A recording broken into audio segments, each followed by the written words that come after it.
It's time for another episode of The Oil Stream with Dustin Nielson and Tom Gazzola, presented by Popeyes Louisiana Kitchen.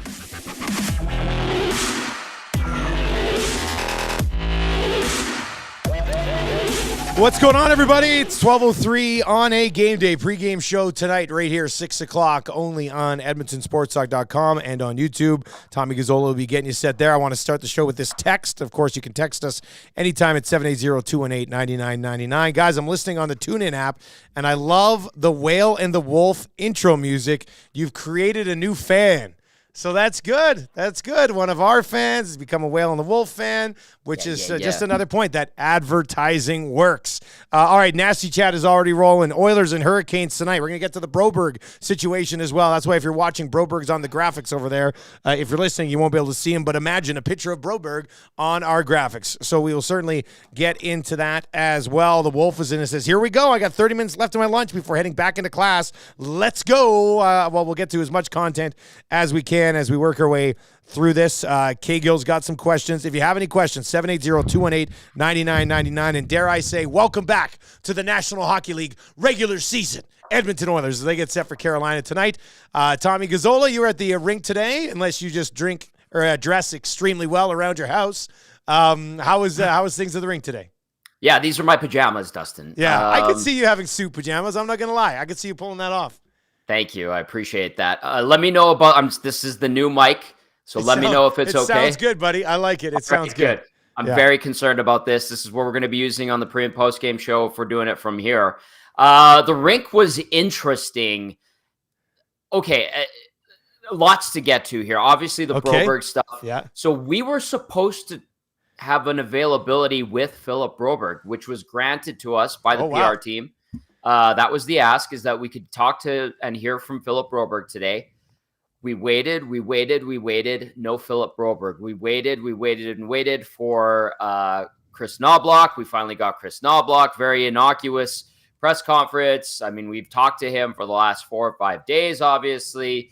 He was asked by Rashog about Broberg. He talked about the difficulty of the situation, but in honesty, like, what is the new coach of this Oilers team that's been around for, 3 weeks now? Tough to have. What's he going to say? What's he going to say? So he did touch on it. He said it's difficult. Knobloch said he talked to Ken Holland, how to utilize guys. But one thing that Chris Knobloch also mentioned is he was very content with the 6 guys that he's been using lately that have led to this winning streak. So that's an indicator that there's no real urgency to get Philip Broberg in the lineup. Philip Broberg was part of the optional skate today, and then again, we didn't get him. So that created some frustration among the elder statesmen of the media here in our city. Let's just put it that way. And the frustration is, I would love to have heard from Philip Broberg. And listen, he could have just said, you know what? My agent's handling it. I don't want to talk about it right now. I want to play. I want to help this team. I'm an Edmonton Oiler. This is my focus. I think I have more to give. And I think that would have eased some of the tension. Okay. My opinion is that the way things played out today, with them saying Philip will be available, us waiting, Philip not being made available, that just makes it worse. It creates fuel. It adds to the drama. Like, is it an ideal situation? No. It makes people talk and discuss more about it. The fan base will speculate. The fan base will crap all over, us as the media. They'll crap all over the organization. So it creates more of a bluster, if you will. I know, and that's why I started with, do I think he would have said much? No. But what he should have said in this situation, now that all this crap went public yesterday with the Darren Ferris, the agent, and what Rashog put out, and then what Frank and Kevin put out yesterday, and it being like 2 different there's conflicting reports here, buddy. Conflicting reports, yeah. I asked about it to some people in the organization, and they're like, well, do you believe what's being put out there by Frank and Kevin? And I said, yeah, absolutely, because you and I have discussed it, and I said in the summer, if things don't go well for Philip Broberg, we are probably talking about a player asking for a trade. I didn't think it would happen this soon, but here we are. How true is it that he asked for a trade? I don't know. How much is it the agent? I don't know. But when I was talking to people within the organization yesterday, asking about this situation, they said they kind of flipped it on me. They're like, well, and this is hockey ops people saying 90% of us don't believe this is true. We're not hearing this from our side. So like there being a deal or him, actively shopping it, there's obviously a difference of opinion, conflicting reports. Internally, there's an opinion among the group. Externally, there's an opinion among the fans, of us as media. Like, why would the agent? I could see an agent. I don't know Darren Ferris. I don't know a ton of agents. I don't kiss agents' asses to get information from them. That's not my style. But that might be Darren Ferris. I don't know if it's his style to go out there and ruffle feathers and tell Rishaug something to get movement going, or if he planted some seeds with Kevin and Frank. And then for Kenny to go and tell Rishaug, no, we have not granted permission for him and his agent to seek a trade. Like it is a shit show. Sorry, I'm going to use that term. Woo. Spicy meatball. And then what it also causes is people who are mad at Ken Holland to go, oh, look at Ken Holland. He doesn't know what he's doing. This is a young player who has not reached his potential. He doesn't feel he's getting the opportunity to do it. The team is in a situation where it's digging itself out of a crap situation it created for itself. They're in win now mode. You're caught between a rock and a hard place here, especially if Broberg hasn't done enough to warrant getting in on the top 6 on the blue line. So this is a cluster right now. And I don't think anybody looks good coming out of it. No. It'll probably result in a trade at some point. And now with what happened today down at the rink, where he was promised to or told that we were going to speak to him, and then it was changed. So would that have been a thing? Like, let's just go through this process here. That would have been a thing where the media requested Broberg, obviously. We had to. Media, of course. Yeah, of course. But right. The media relation guys, Mazer, whoever it was, Jamie, basically said, yeah, you can have him. Yes. Then they went back to grab Broberg, and Broberg said, no, I'm not going to talk. That might be the case. That may have happened. What else would have been the case? I mean, that's got to be the case. Unless somebody another thing that happened, maybe Philip said, I don't want to talk about it. That is absolutely potentially true. Or maybe the organization said, no, don't make him available. Like, we're just fueling the fire instead of calming it. And, I don't know. Like, listen, this is season 17 for me. 15, 16 years I've been around this organization and covering this league. And some organizations are more open and easier to deal with in regard to situations like this. Edmonton is a powder keg. We are a unique market. The fan base is rabid, passionate, however you want to describe it. Rumors fly. People are impatient. Media is impatient. The team's impatient. So there is a certain pulse to this market that doesn't really exist in a ton of other places.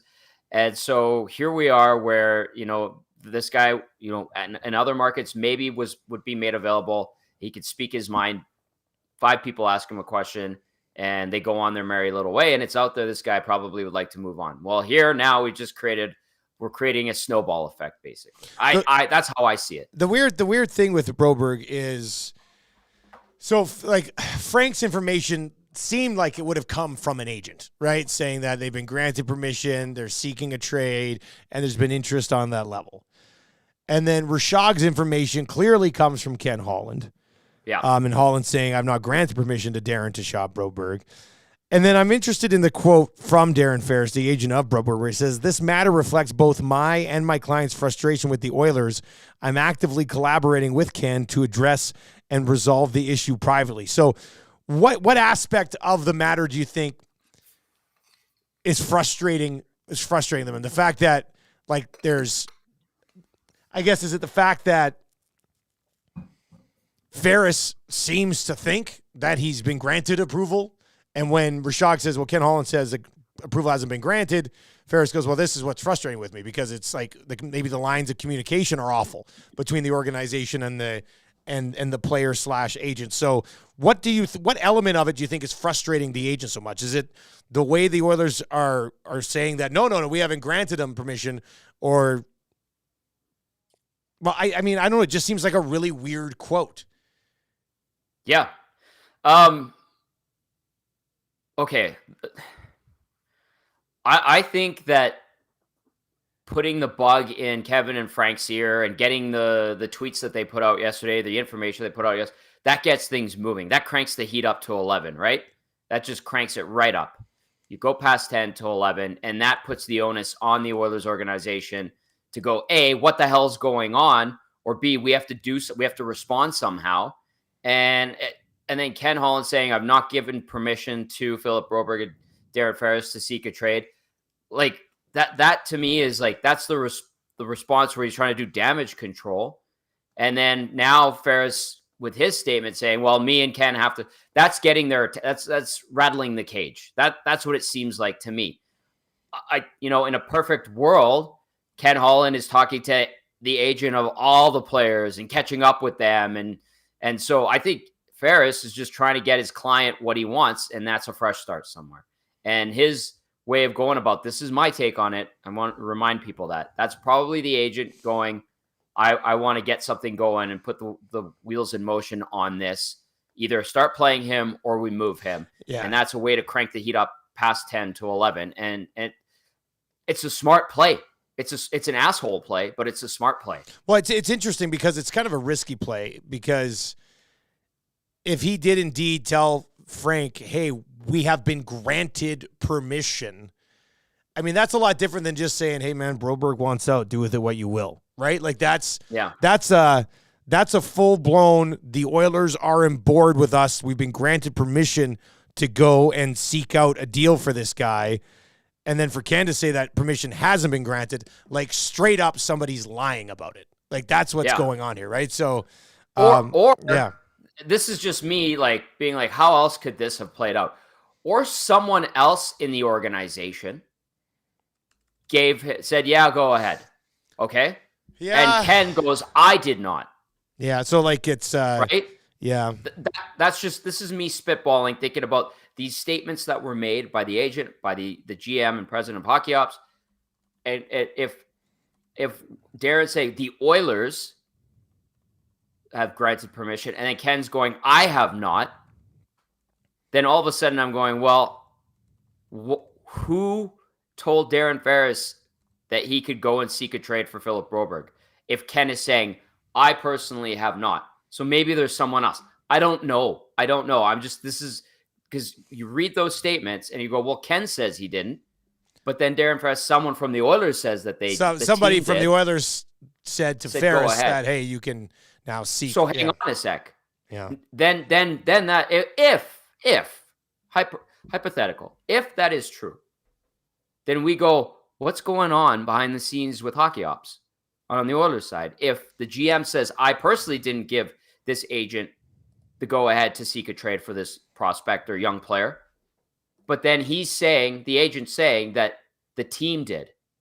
So all of a sudden you've got lines of communication that they're not connecting here. If that is what has happened. What do you think about the element of Frank's tweet that said there has been interest in Broberg? Because apparently his agent has been shopping around, because if you know there's interest there, then you would have been doing a little bit of shopping to see what could be out there. Do you think there'd be a lot of interest in Philip Broberg right now? I think there'd be curious teams that would probably like to buy low. And especially if a player's looking to get out, like, again, puts the Oilers into a bit of a jam. It doesn't make it easier for them to make the deal, right? He's not a coveted prospect or anything like that. He's a guy who hasn't had a chance, or he's had a minimal opportunity. When he has gotten in, he hasn't done much with it. And this is a defenseman on a team that's supposed to be a contender for the Stanley Cup. And it's hard balancing the development side with trying to win, on top of the fact that they were so bad to start the year that they're scrambling to get back in the mix. So it's a jam. It's a jam. So do I think that there would be teams that would look at Philip Broberg and go, I think there's a player there. we can provide him an opportunity and develop him. Yeah, absolutely. But do I think people and teams are clamoring for Philip Broberg? No, not necessarily. Like, this is a project. If you get Philip Broberg in a trade, you're not getting a guy that's just jumping in right away and is going to make a huge impact. Now, he has the talent to become a very good NHL defenseman. He has the tools. Absolutely. That's why the Oilers drafted him in the first round ahead of some of the guys that they did. But I don't think he's coming in right away and blowing the doors off of anybody if he gets traded. Can the Oilers afford to sell low on Broberg? Can they afford to? I guess. Should they? No. I mean, was it Frank that put it out there that the Oilers would want a player in return? Yeah, and it has to basically be a guy who makes $836,000 or whatever it is. Yeah. Yeah, like they could sell low. They'll get absolutely shredded by the fan base. Media would likely shred them. That's us doing our due diligence, like especially if it's the return is. I know you used it on the Nielson show earlier today when they basically gave away Puljujärvi for nothing. I don't think it's to that point. Well, it's different there because you were also moving cap space, right? Like that's not what this is here. To me, if this deal gets done, it's for somebody else's project, right? Is it not for another organization's Broberg? Or a guy that's not making a ton of money that is serviceable, right? Where a team can get rid of him. Yeah, that part's kind of scary. Now that's where you have to lean on your scouts. Yeah, so you're talking about like a roster player, a bottom six guy for $860,000 or whatever it is. Or a right shot D-man that can fill some minutes and be a guy that is we're probably somewhat useful. We're almost talking like journeyman at that point, right? And essentially. Yeah, and to me, moving serviceable. A guy, like to move Broberg for that would not end up being a good look for the organization. Like to move Broberg for somebody else's project and you go, hey, fresh start, maybe that works. But to move him for a guy who're like probably on the fourth line most of the way, I don't know. I don't think that part would fly. I think it'd be an easier sell to the fan base, I guess is what I'm saying. Yeah. To trade for another team's project. You know, like okay, but then now you couldn't handle your own project properly to the point where he's asking for a move. Yeah. What do you think you're going to take another team's project and provide him the opportunity to find his groove? I would think the Samorukov Kostin thing kind of worked out, right? Kostin, it wasn't going to work in St. Louis, and the Oilers, Samorukov wasn't going to get the look here, and that one kind of sort of worked out. But we're talking a forward who hasn't even played there would be a forward, the equivalent would be like a forward who hasn't played a full season in the NHL yet. You know what I mean? Like Broberg's only played 72 games. I don't even know what Broberg is yet. That's why I would not be like, okay, yeah, we'll move you. I'd be like, go play in the American League for the rest of the year. Come back next year and get a job. Like, well, then that's him saying, I'm an NHL defenseman. I'm better than a seventh guy. I think I'm better than Vincent Desharnais, but they're not playing me. So clearly frustration is getting to him. Like and then when it comes back to your question, Dusty, about like the project as opposed to a serviceable, that's the term I'm using, serviceable depth guy. That's where the team has to go, well, what are we? Are we retooling for next year, or are we making a go of it this season? What fits our need better at this point right now? I feel like they need more than a serviceable guy, though. That would even help them too, right? So right, but you're being dealt this. You're being wedged into a corner by a player's. Well, you don't have to be. You can just say, just sit here, dude. You're not putting baby in the corner here, right? Like, it's just like, do that. Sorry, man. Like, they don't have to do anything. This does not have to be rushed. They don't have to do anything. So, we'll see how that plays out. Where do you come out on him being reasonable value throw-in a Jack Campbell deal? That must open this door a little bit more than before. If it wasn't open before, like. You guys talked about that too on the Nielsen show this morning. Like, is he added value strictly, or can he be a standalone? I think I think you look at both options, and if you find you could get more of a return, if you package those two together and he's the added value and it's a deal that works, then yeah, you do it. But could you find a standalone trade for Philip Broberg? Yeah, I'm sure. Like, you have to keep. I think it would probably be more likely that you could maybe find a standalone, then maybe use him in a deal there. Tommy, what do you like? I don't know. You were talking to some of the other media at the rink today. Like, what are people thinking about Broberg? Like, is this a mistake by Philip Broberg, do you think? Like, have some more patience here. I totally understand why Philip Broberg would be frustrated. I get it. I understand. Sure. But at the same time, is this the right move? Or do you sit here and go, as somebody pointed out today on our show earlier this morning, he's one injury away from playing every single game. You know what I mean? Like, and people are going to get banged up. Like, so there could be an opportunity coming here. And then, maybe you have a chance to make the most of it. I don't know. Part of me feels like it's too soon to go down this road for everybody involved. Right. It is premature, or it is early, but I get the sense that he's frustrated. Like, you just see him in the room and you try to talk to him. He's not the chattiest guy. Like, Swedes are usually pretty easygoing, happy-go-lucky, and he's more of an edge to him. So, yeah, there seems to be frustration. And do I think it's a bad move on his part? I don't particularly like it. But if he's pissed off and he feels that this is the thing he needs to do to get his career kickstarted again, okay. Do I necessarily agree? No. Do I think he could be an Edmonton Oiler for a long time still? Yeah, sure. But people are built differently. They have different mindsets. They have different expectations. And if he's a guy that's like, I need to get going here. I need to play games. I need to be contributing to a team. What the hell are we doing? Wasting my time. And it seems like he feels that way. Then that's not great. But I think for him, being 22 years old, and defensemen, as we know, taking time to really find themselves 200 to 300 games, somewhere in that sweet spot. Patience can be a virtue, but it's hard to preach it and it's hard to accept it, especially if you see things a certain way. And if you're a little bit stubborn, I'm stubborn. Like someone's telling me something I don't like, I get mad.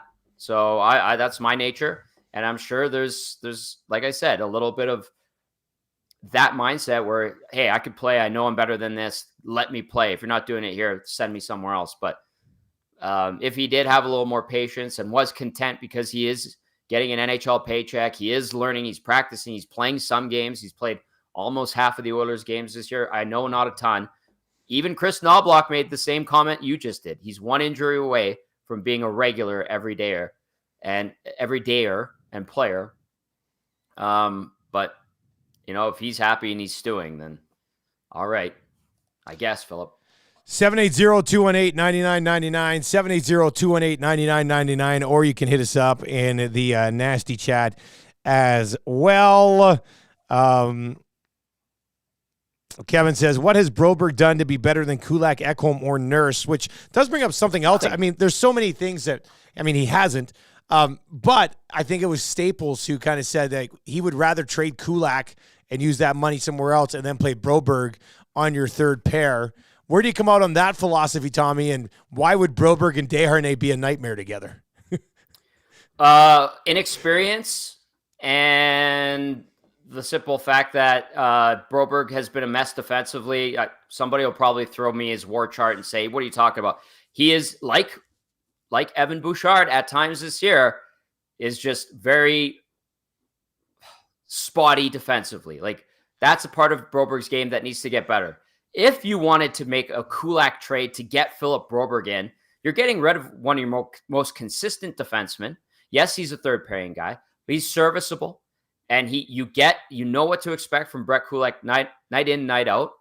Good teams have Brett Kulaks on them. If you want to be a contender, you're not trading Brett Kulak to get Philip Broberg in to help him learn and be patient with his mistakes. And you're not pairing him up with Vinny Desharnais. That would be a disaster of a pairing.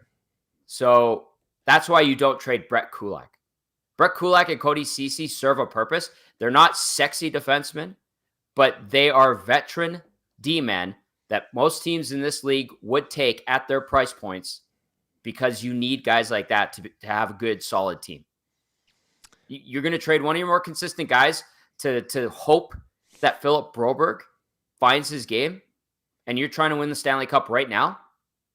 that's a bad recipe. It doesn't make any sense. It doesn't make any sense. In my opinion. Yeah, no, it doesn't. And people see it differently, and I totally understand that. But if I'm a coach and I'm looking at Philip Broberg or Brett Kulak, guy's been in the league for like 10 years, pretty damn good and steady, and up-and-comer that's played 70 games, can barely crack my lineup, and when he plays, I give him 5 to 10 minutes, and I'm going, well, I'm going to put this young guy in, and I want you to trade the veteran guy who would help us be a contender.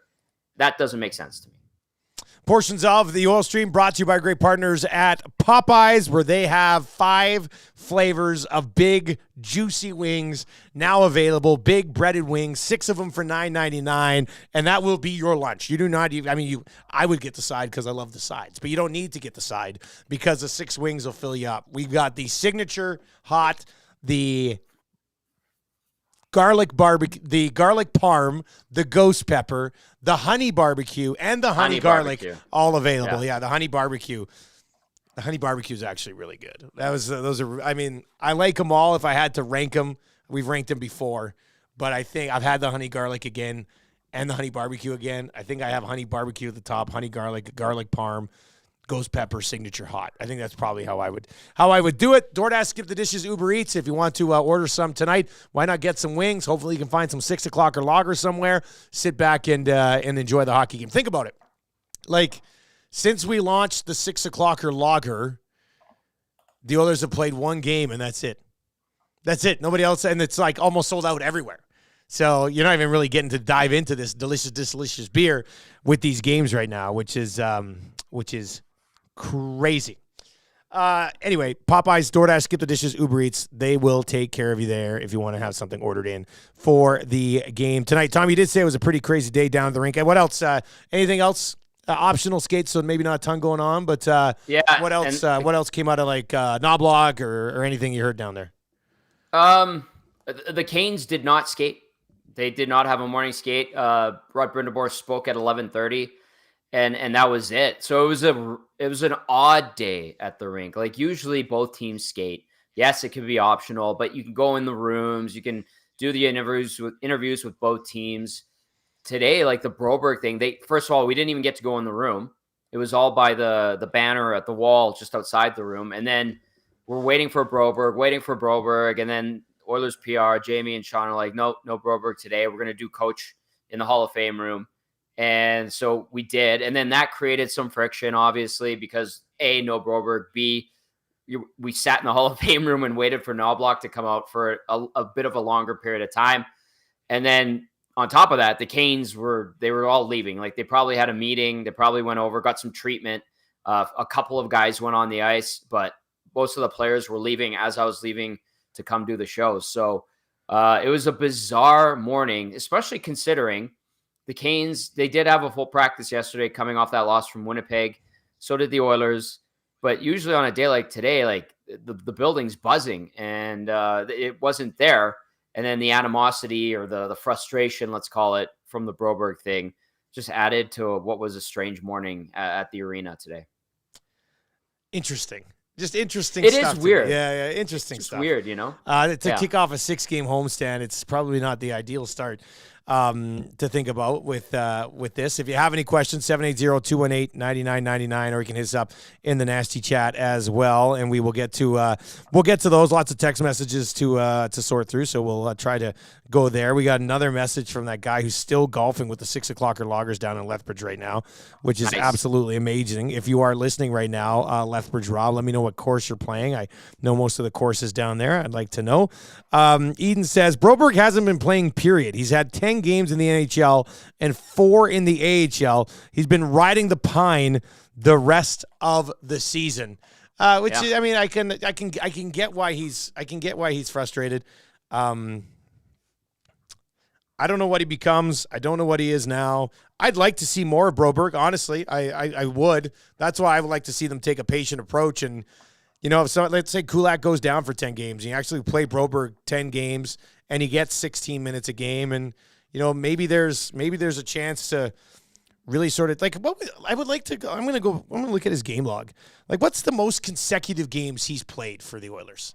I'm going to bring up Broberg's game log and see. Like last year, remember last year, him and Bouchard were paired up for a while. But how long's a while? Like, How many games did he? First couple months.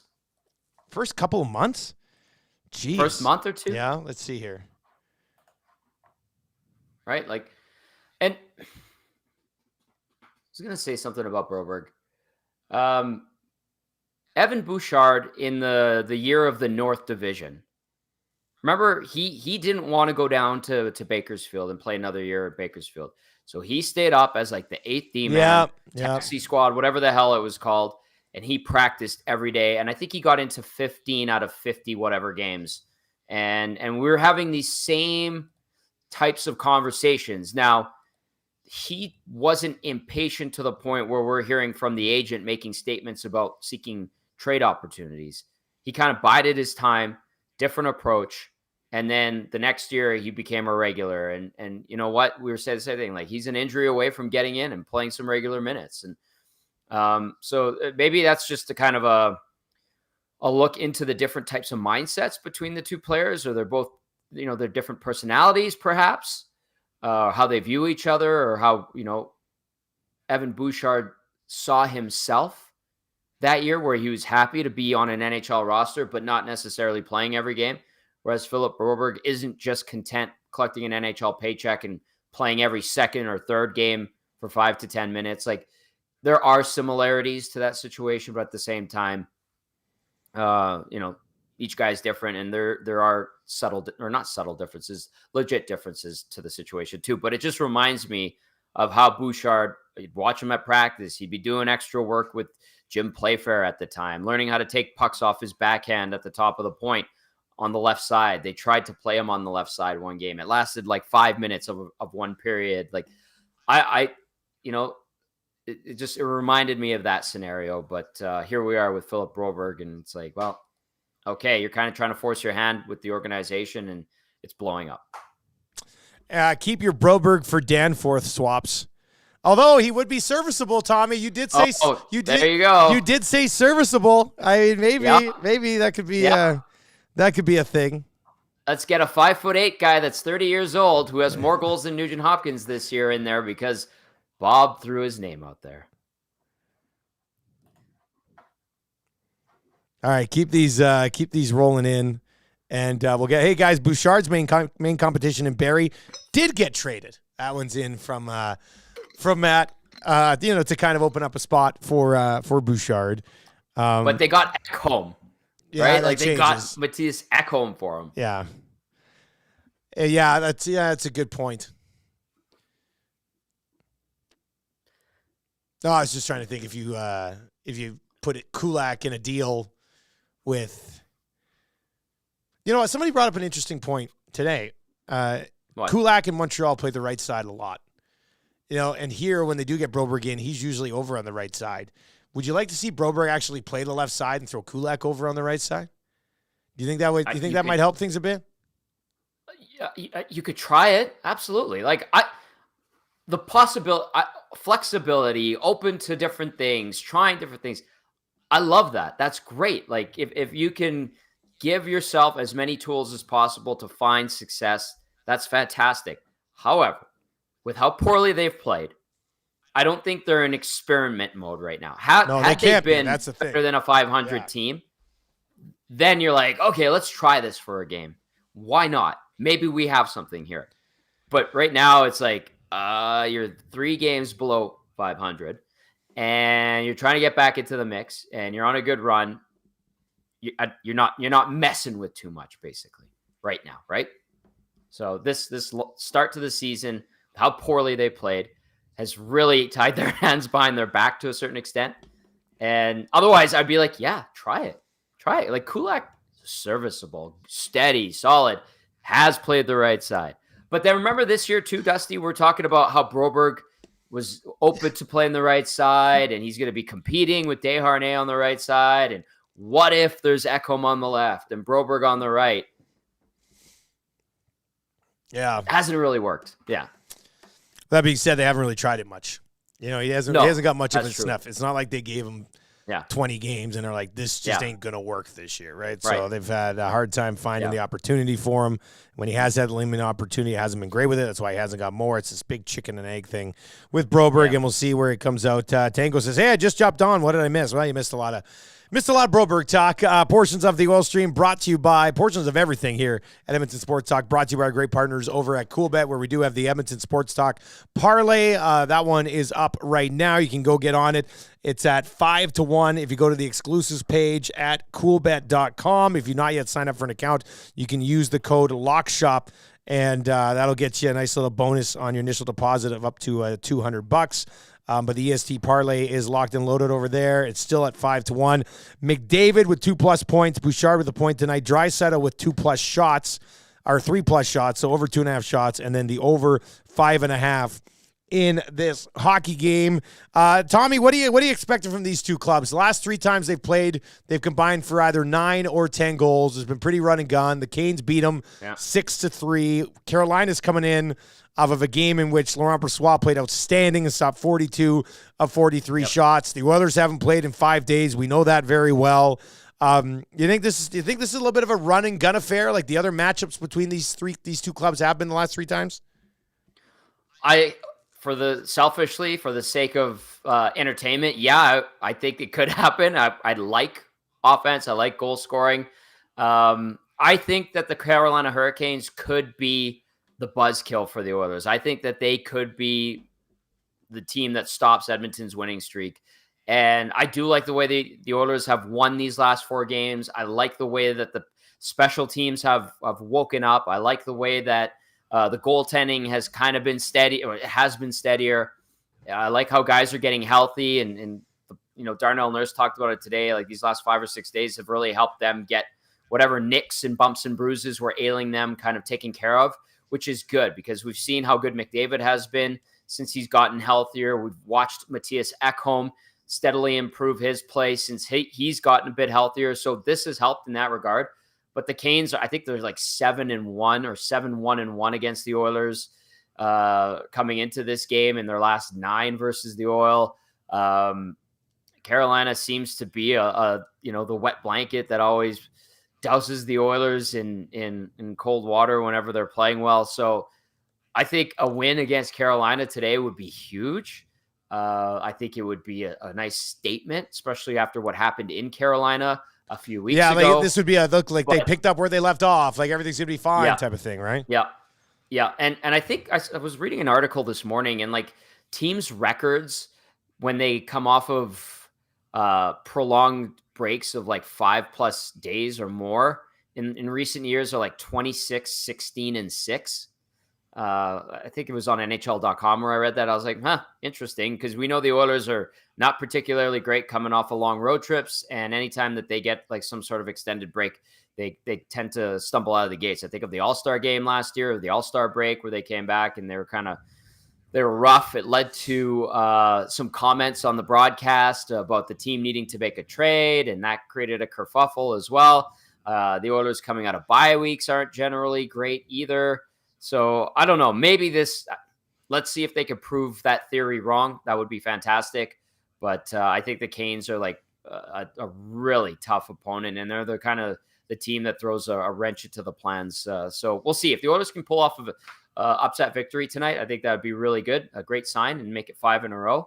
But if we watch the Oilers get shut down by the Canes, I wouldn't be surprised tonight, unfortunately. 780-218-9999, 780-218-9999. It's interesting because for a brief moment there when I was doing those post-game shows for you, thank you. They got within 3 points of a wild card briefly after one of the wins. As they roll back into action here, they are now once again 8 points out of a wild card spot because St. Louis, they've only been 5-5 in their last 10, but they're hanging around. Nashville's 8-2 in their last 10. The Coyotes have won 5 in a row. Like, it does not look like these teams are all just going to start losing games all of a sudden and make it easy for the Oilers to climb up the standings, Tommy. They have to have at minimum 4 of these 6 games on the homestand, don't they? You're not going to get anywhere being 500. You're just not. It's not going to happen. No.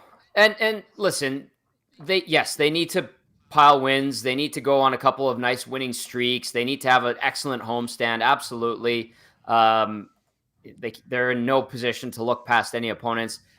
What will be the difference maker, Dusty, is if they beat these teams ahead of them when they face them in the next little while. The Oilers, also having had this 5-day break, have games in hand on these teams, 2 to 3 games in hand generally. So, whatever happens tonight happens. We'll see if they can get a win and get the result. That's great. If they don't, well, damn, you got to regroup, and you need to beat Minnesota on Friday. Okay, then you get that matinee game on Sunday against the Devils. Well, ideally you want to beat the Devils. Then you can't waste your time with Chicago. You need to take that, and you got to win that game. And then you got 2 tough ones against the Florida teams. Then you go on your New York trip. Like, yes, you need that win against Minnie. You can't mess around with the Blackhawks. And then you're going to have to beat a couple of these Eastern Conference teams that did beat you when you went and visited them a couple of weeks ago. So a 4-win homestand would be perfect. It's the bare minimum. 5 would be great. Bare minimum. Yeah. If they come out of this with 6 points, it's a waste of time. You're not accomplishing anything, right? So right. But and again, this goes back to that. I said it a couple weeks ago. Small picture, myopic. Look at just what's in front of you. Stop looking at the standings, because that'll just depress you, right? You are behind the 8 ball. You are 8 points back, like you said. But when you play those Western Conference teams, you win those games. Those are the games you need to win. 4-point games for the rest of the year, unfortunately, unless they go on a monster heater and get comfortably back into the mix in the Pacific, which I don't see that necessarily happening. But those Western Conference games, especially the teams immediately in front of you, those are the big ones. Those are the key games. Portions of the Oil Stream are brought to you by our partners over at One Putt. You can visit them, www.oneputt. It's the number 1 in the word putt, oneputt.ca. That'll give you information, everything you need. They got 6 TrackMan bays over there. If you want to go watch the Oilers game, you book a bay, you go with some of your buddies, you go watch the game. They got the drinks on tap. You can't go wrong. And if you're looking for deals, go to www.oneputt.ca/deals. It just works that easy. They've got Wednesday date night. That's tonight. It's Wednesday today, right? Wednesday date night, $69, which will get you 1.5 hours of golf plus a $20 drink credit. So if you're looking to do something tonight, why not go hit up Wednesday night date night at One Putt? $69, an hour and a half of golf. I'll have the game on there, and $20 drink credit included in that $69. And then Family Golf Day Sundays as well. 50% off your first hour if you bring your kids 12 and under to golf with you. So you can go check all those out, www.oneputt.ca/deals. And you can find them and follow them on Instagram at OnePuttYEG. And they'll have other deals over there that they're constantly adding all the time. So go check it out. Be creative. Throw some deals out there. Brilliant idea from everybody over at One Putt. Get people in once. Once you go once, you will definitely be back at One Putt Virtual Golf. Yeah. All right. So what do you expect from Stuart Skinner coming out of the break here, Tommy? Steady play. Just be steady. Please continue making those nice saves, eating pucks up, no bad rebounds. Maybe his confidence is getting better. That's great. Just be steady, man, because the net's his. I still, we hear this stuff about Campbell and him likely getting called back up at some point this week. To me, it's like, don't rush it. Don't rush it unless you made that promise to him. And even when he does get back up here, it's Stewart's net, and Stewart's getting results, and he's been steadier. He's making the saves, timely ones at that. He's having good nights. So I expect more of that, Dusty. This is his ball to run with. Do not fumble it. So that's the expectation, I think. Keep it simple. Keep the puck in front of you. Don't overcommit. Don't start sliding and swimming in your crease like Cass likes to talk about. Keep it, tight, compact, and I think should work out, especially if the team is better in front of him like it has been. Well, how much of this do you think recently is Stuart Skinner playing better or the team in front of him? I think a lot of it is the team in front of him. I think so too. I really do. Yeah. I think it's the group in front of him. They're taking away lanes. The seam passes aren't getting through the way they were before. They're not making stupid plays at their blue line or at the opposition blue line with a defenseman pinching that's leading to odd man rushes back the other way. They've kind of settled down around him and in front of him to the point where it's allowing him to just be calm in there. And we're seeing that effect, and it's helping Skinner to play better. And he does make those important saves because you know what? He's not seeing the second and third and fourth rebound get to that point where it was happening before, or those 10 bell chances. So I think it is the group in front of him that's helping him put together a nice little stretch where his numbers are looking good. And then to his credit, when they need a timely save or a big save, he has made those more often than earlier in the season. So a little bit of both, but I would say more on the team. They're taking away lanes. They're doing the right things in the defensive zone. They're not creating these egregious opportunities the other way in the neutral zone. So that has helped the goaltending out, namely Stuart Skinner. All right, let's get to a couple of your text messages. As always, portions of the O Stream brought to you by Boston Pizza, where if you want to go watch the game tonight, how about this deal? $5 off medium pizzas. You cannot go wrong with a nice, delicious, freshly cooked pizza at Boston Pizza. It's so good when it's fresh. Like, I love cold pizza, I always do, but Boston Pizza fresh just hits hard. I absolutely love it. Had it last time we were there as well. $5 off the medium pizzas tonight at Boston Pizza. Also $1 off of Canadian or Coors Light tankards, and $5.50 shots of Fireball, Jägerbert, Reynolds Purple Rain, and Honey Jack. So they've got you covered for your enjoying and viewing experience as the Oilers take on the Carolina Hurricanes tonight. You can do that at all Boston Pizza lounges. Tommy, you look like you were going to say something there. What were you going to get into? Oh, nothing. I was just reading the nasty chat and the text. It's pretty good. I love the Danforth things just to get me going. Well, I mean, you keep bringing them up. It's ridiculous, Tommy. Like, you need, I think you almost thought I was serious there for a second. That was a good think I almost got you. I was this close. Almost. I was this close to getting you there.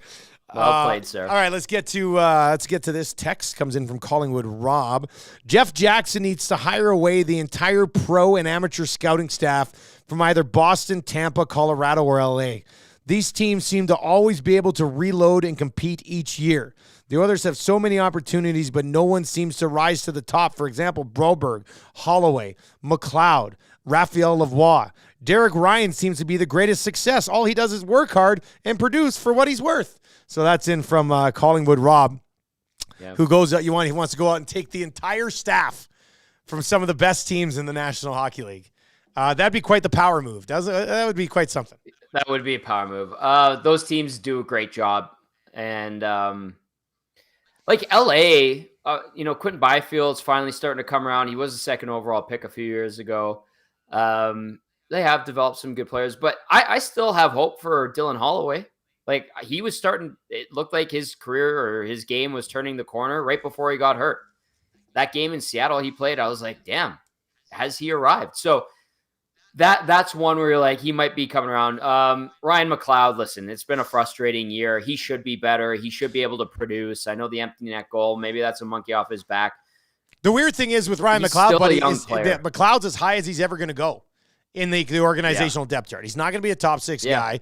There's no room to go any higher.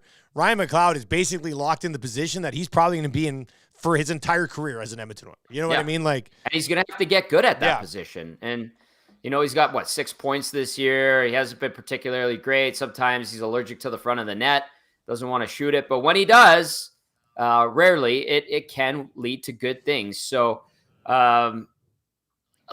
how many games? He's played 160 games in his career. He's still a young guy. He's been in the system for a while, but in NHL terms, and I know that there's not a lot of patience right now to wait and wait and wait, and I would like to see him provide more. He has provided more, especially was it early last year? He got off to a great start.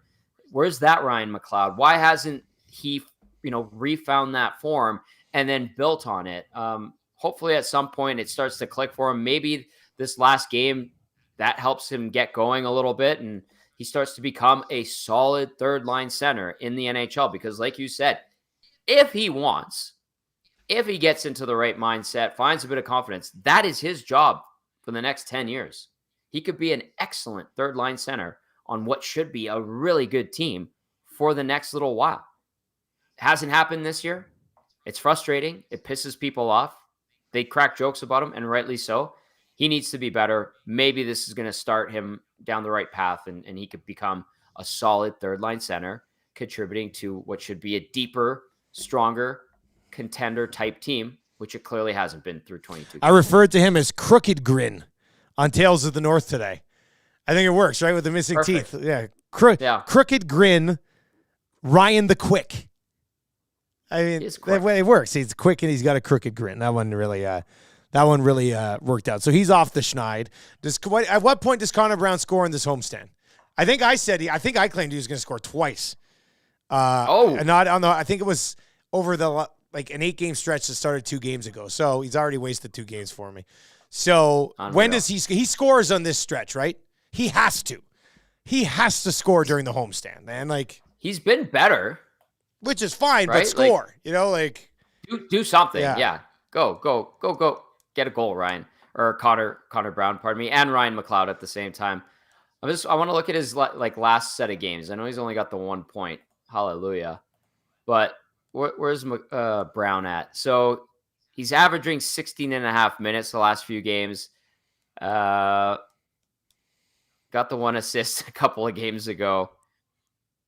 Yeah, he's not doing much. So, statistically, he's not doing much, but I will say by the eye test, I do feel like I don't know if I even go as far as referred to it as buzzing, but I do feel like he's been around it and involved a little bit more. Is that not fair? Yeah, I think so. I think that is fair. And eventually something goes in, especially if you're starting to get those chances, which early in the year he definitely was not. But if you're starting to get opportunities, that's an indicator that at some point the dam's going to break and maybe the offense starts to flood. Or, you know what, even for him, we'll take a trickle of offense. That would be lovely too. K. Gill says, guys, Brown will score 4 goals on the homestand. Please screenshot this. And Loomis says the eye test is meh. Yeah, I mean, I think it's a little bit better than Matt recently. I think the overall eye test of the whole season of work for Brown, I could agree. You could say meh. But once again, he's trying to sort of just get up and going here. So Loomis says Brown has left and continues to leave a lot to be desired. Well, he is in a pretty good spot though. I mean, with Kane and Draisaitl, I mean, the only thing better would be playing with Connor McDavid again. So he's not getting bumped down the lineup just yet. Right. I think he's going to score in the homestand, which is not that's your only free agent acquisition for us to be here in early December and being like, he's going to score now. That's not good by any stretch of the imagination. But I'll try and take a positive spin on Conor Brown here, I guess. I like until he doesn't score in the homestand. And then you got to sit here and watch most of the cap space. So the cap goes up next year, be taken by his bonuses. Then that's going to sting a little bit. But what are you going to do? Well, as Matthew Iwanek puts it, his cap penalty. Yes. Yeah. I mean, however you want to describe that. Surveyor Brett's looking for a Tommy second date update. Next week. Oh, next week. We locked it in. Yeah. Wow. So you go that long between. Quite enjoyable. Is that normal? Is that like you go first date and then you don't go on a second date for 10 more days? Well, we discussed yesterday. She's very busy this week. Okay. And we've got, our week is picking up with Oiler games. Yeah. And no more Bozone Live. We had a tremendous season, by the way. I know a lot of people are clamoring to know. Tens of people want to know how Bozone Live went because actually it was awesome. It was a good season. But now that opens up the schedule. But someone's busy next week or this week. And so next week we're hanging out again. Okay. Yeah, that's wild to me. It's such a long time between hangouts. I don't know. I just always. Hey, you just got to roll with it. Guys, you don't need to know the time and location. So, Richard says, patience. Stoff preached that when he was on 1260. I think our patience is thin. That was that was a different time, different place. And now it's a different time, different place again. It's yeah. There's no patience. He's got it. Brown, just to circle back around here, he's got to score at some point because who else do you throw up there? Fogel goes back up there. Fogel's gone quiet. He's gone quiet offensively. Who do you even throw up there? Get an okay start. There's Janmark. I guess it would probably be Janmark. He'd be next to get the bump back up. There you go. Or Sam Gagner. Out of the press box into the top 6. That can sometimes work for you as well. Tommy, what's the plan for pregame tonight, buddy? 6 o'clock, we get going. 7:30 start tonight, TNT.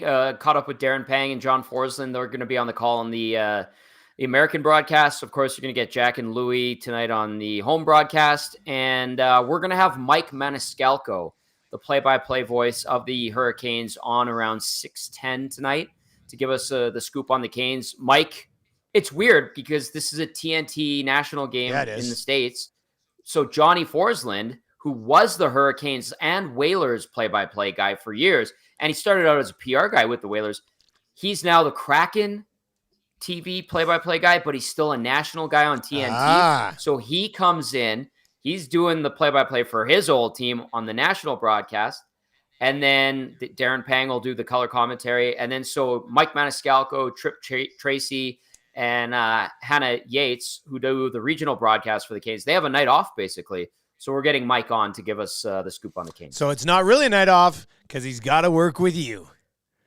Oh, so that's nice. Ouch. Yeah, but true. Yeah. Good so point. Pregame at 6 o'clock tonight, puck drop just after 7:30, and then postgame to follow right here and only here on EdmontonSportsTalk.com. You can listen live on TuneIn. If you're going to the game tonight, just have TuneIn connected in your car, super simple, or at EdmontonSportsTalk.com. You can listen to Tommy on the way to the game. You can listen to him on the way home from the game. And if you're not going to the game, you just want to watch on YouTube, obviously you can do that as well. Very simple to do that right here with us. And give us a sub. Give us a sub. We're closing in on 6,100. So that'd be nice to hit that by the end of the post game tonight. Dan says, am I too late? Dan, you're never too late because you can just scroll back on YouTube and watch it again. So you don't have to worry about that. On the TuneIn feed, if you missed the Nielson show today and you're looking for some laughs and some good sports talk, we've got that coming up for you live on TuneIn. Well, not live on TuneIn, but live replay on TuneIn starting right away here at 1 o'clock. Tommy's pregame show tonight at 6. That is going to do it for the Oil Stream today. Tommy, what's your prediction? What do you think? I don't want to be a Debbie Downer, but I think it's going to be like a 4-2 Canes win. I want to see positivity continue to build for the Oilers, and I want to be pleasantly surprised. I think that the Canes are probably pissed off about how things went in Winnipeg. They had the Oilers number. I mean, Matthias Ekholm even said it after that game in Carolina. They lost it after the first period. There was no chance of coming back. So I think the Canes might have a good bounce back performance tonight. But if I'm wrong, I'll happily eat crow, and we can discuss tomorrow and Friday, and it's all good. Pre-game show starts at 6 o'clock. Tommy will talk to you then. For Mr. Gazzola, I am Dustin Nielson. Thank you very much for being with us for the morning and early afternoon here at Edmonton Sports Talk. Pre and post tonight, covering the Edmonton Oilers with Tommy Gazzola and his crew. Tonight, you two, Trev, will be along for the ride there as well. Tell your friends about Edmonton Sports Talk. I will talk to you tomorrow morning, 6 o'clock on the Nielson Show. Thank you very much for joining us.